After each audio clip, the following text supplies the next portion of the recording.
And now for the podium for East Rutherford in the 450 division. In third place on the Rockstar Energy Husqvarna factory racing machine, Jason Anderson.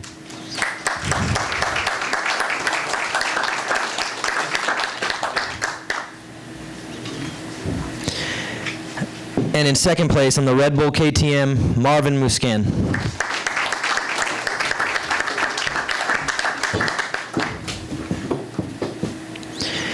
And the winner tonight on the Red Bull KTM, Ryan Dungey.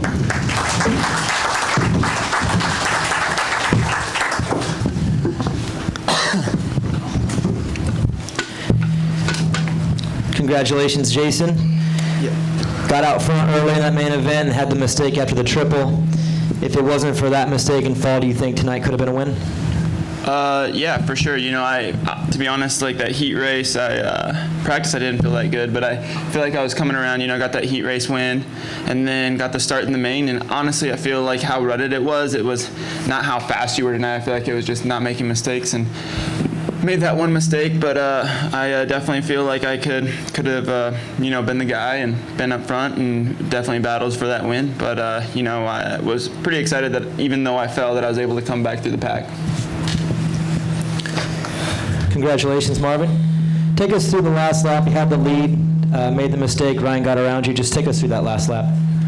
Well, not only that, you know, it took me a while to get going, and yeah, I saw, you know, Eli. I saw Jason going. I'm like, you better go. You better get going, because I was a little bit slow at the beginning, and I was searching for good lines, and finally kind of get a good rhythm, and obviously Eli went down, and then Jason went down, so you could tell, you know, it was really difficult to not make mistakes. So it was the track was really tough, and then me and Ryan were like first and second, so that was really cool, you know. And then I was able, to get around him. I think I had, you know, one or two better lines, but then I feel like maybe he saw some of the lines and he kind of picked it up, and it was. I feel like I was getting away a little bit, and then he was coming back on my rear wheel, and I tightened up a little bit on the last lap, and I get a good run through the whoops, but maybe too fast. I mean, and then that sweeper, that red was really difficult, and it was hard to feel the front end right here, and I mean, made a mistake. You know, it's at the end, you know. It's a KTM that wins, so that's it's good for us. But yeah, it's hard. I mean, it's hard. You know, I feel like it was going to be a good race, but you know, it's still a second place. You know, it's good. Congratulations, Ryan. Something seemed different with you today. Qualifying, heat race, everything. Just a little bit of extra fire. Was that maybe a mental adjustment this week? Physical? What was the change this week? You know, just really trying to apply it. You know, I know that we had, you know, obviously it was 2 races to go, and you know, we need to be there from the beginning of the day. Especially, you know, practice is a good way to set the tone. And it was, the first practice was okay. We made some adjustments for the second one, and it really helped us out. You know, I just felt comfortable. I was able to hit my marks. The track was really deep in some sections and rutted, and so really challenging. But it was nice. It kind of felt effortless in a way. It was tough for sure, but it was. I was able to hit my marks, put the track together, and then for the heat race win was good.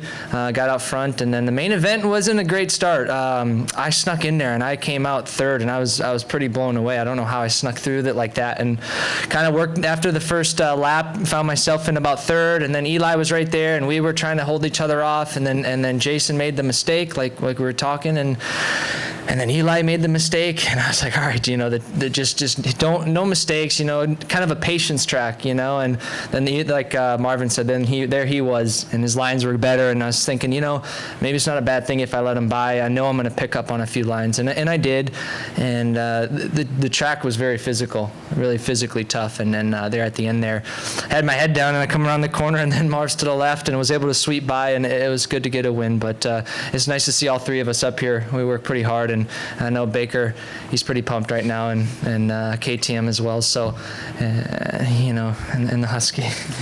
But for sure, all three of us up here is pretty cool. Ryan, what was your Jason Racerex, sorry. When you saw Eli down, you guys battled pretty hard for about a lap or two, and then you saw him down. What was your reaction when that happened?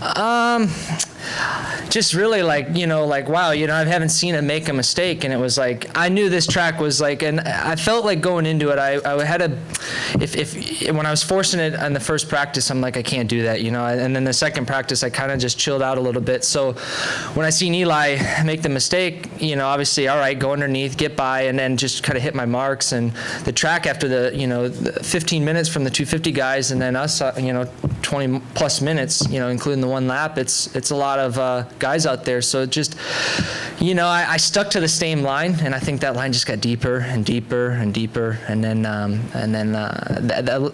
after the start, there was the double, triple left-hand turn. I was struggling there, and then I saw Marvin's line over and jump on, jump off. It might have been a little slower, but it was a lot more effortless and a lot more consistent. So that really was nice. But yeah, just when I saw him down, just all right. Now we just gotta, not think about the championship, just race to win at this point.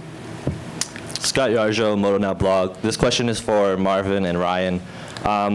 Both of you are in the same team, Red Bull KTM. What are the team tactics involved with winning a Supercross championship? And we know that Marvin made the mistake at the end, allowing Ryan to pass. Is there any team tactics involved? And if not, are there team tactics discussed, say, in a theoretical situation where the three of you are up front with Eli? What's the last part? In a theoretical situation where the three of you are up front with Eli, are there team tactics? Are you guys discussing team tactics in tonight when Marvin moved out of the way or made the mistake? Are there any team tactics involved in that? No, I think there's a lot of pressure on both of our sides. KTM has a lot invested, and we're both up front and running, going for a championship for sure. And all that's running through my mind is, race to win. We got to make the pass on Marvin. Obviously, I know those are three incredibly important points. So with that being said, I honestly had my head down. Then there was Marvin to the left, and he's like he said, he made the mistake. And I think 1-2 is still good for KTM. And do we need the points? Absolutely. Moving forward, especially with one race left. But I think we both raced to win for sure. Well, I think it would have been different if Eli was with us, I think. But like right now, I proved that, I was behind Ryan, and I wanted to win, and I show you guys that, I got to run him. So, it's not like I was behind and just waiting. Chase Sal, Racer X. This is for Marvin. At the beginning, it didn't look like you wanted to force the issue with Ryan either, though. Like, you were kind of being patient. Was that going through your mind a little bit? Yes. I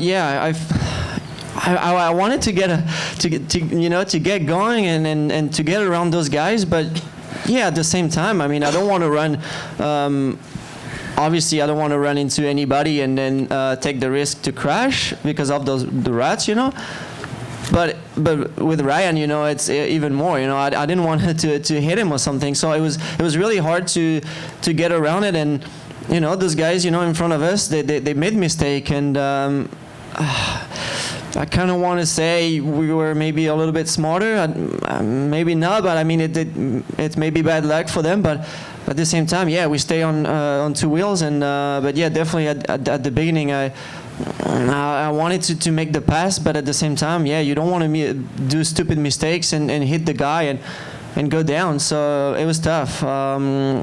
Tracks like that, ruts got super deep, and they kind of like cut inside, and you get on the inside, and you can hit the guy really easily and go down. So it was a difficult situation at the beginning, and it was hard, difficult to see, Eli just going and then get into the lead, that was not good, but he was going for it, and that rut, I think I saw the replay, and he really railed that rut, but I think it grabbed, it was super deep, and he went down. Jim Kimball, Motocross Action. Ryan, I think in the past I've heard you say, obviously you want to set some fast times in qualifying and practice and stuff, but I don't think not setting the fastest time in qualifying is the end of the world or anything to you.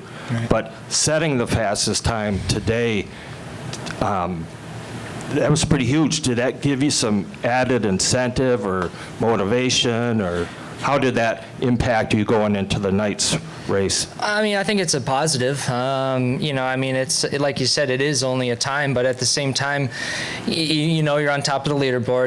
Like how you felt, and look, you can go the speed, and I know that when I'm not the fastest guy, I know like, okay, I need to pick it up a couple tenths. If Marvin's the fastest, all right, I need to find a couple 4 tenths around the track. And same with Eli's the fastest. It's important.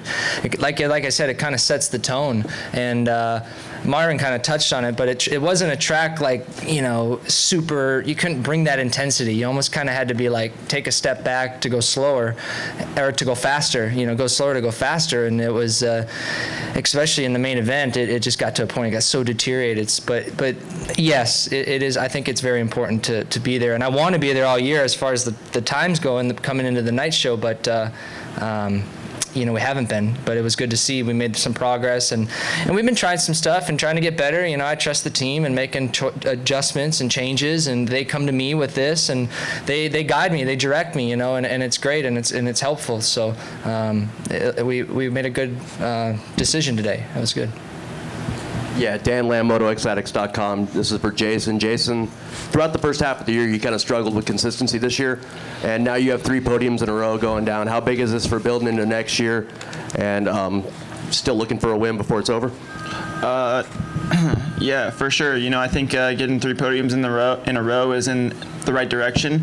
But I feel like my starts have gotten better. I've been up front a lot, so I think that's been helping me. And yeah, I really just wish I'd have started bringing this riding and racecraft more at the beginning of the year. But I'm learning still, and hopefully I'm learning for next Supercross season, so I could keep getting these good starts and string these podiums together, and hopefully be in the spot that Ryan's in right now. Be in that championship battle, and it'd be cool. But at the same time, I'm excited that I'm progressing and learning. But it's not that fun being on the 3rd spot of the podium. I want to be up front a little bit more. That'd be cool. Steve Giberson with Vital MX. Ryan, over the last 10 championships or so, quite a few of them have been almost runaways by the leaders. What's it been like to have, a much closer championship over the last 3 races? Is it a lot more pressure on you? What's it been like?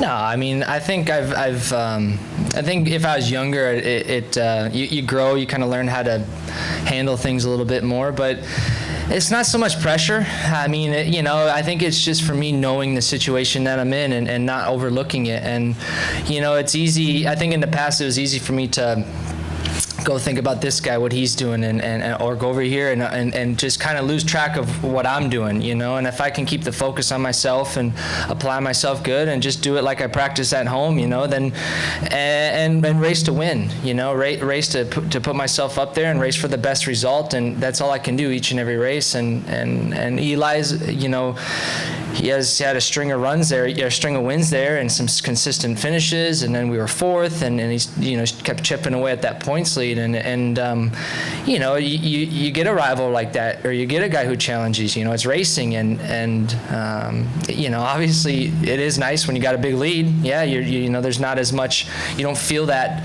I don't want to call it pressure, but yeah, maybe it is. Just you don't feel that kind of push there, so you can relax a little bit. But this is more of a high pressure, high intense situation, and you want to win. You put in a lot of work, and it's trying to keep yourself calm and everything, but just I think mainly just doing my deal, focusing on myself, applying myself good, not getting ahead of myself, and just giving it my best each and every night, and being happy with that. That's all I can ask for myself. Yeah. It's good for the sport too, really. Kristen Slack, Motocross Performance Magazine.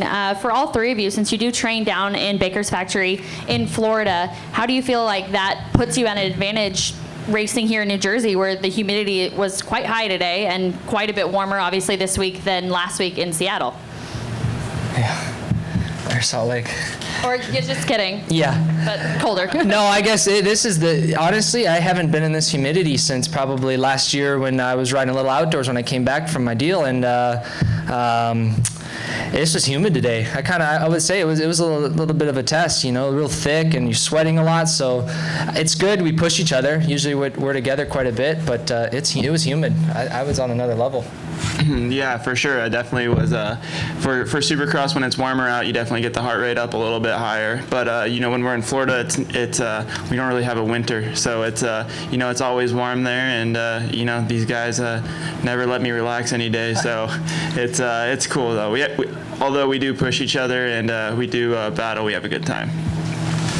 Yeah, you're right. I mean, it's a good thing to practice in Florida, and I actually been in California for the last few weeks. So, I was already here on Thursday in New York, and it was actually not hot. I mean, and then yesterday and today it was really humid. So a big difference. And yeah, nothing you could do. You gotta. But yeah, we've been working really hard. So conditioning is I think really good.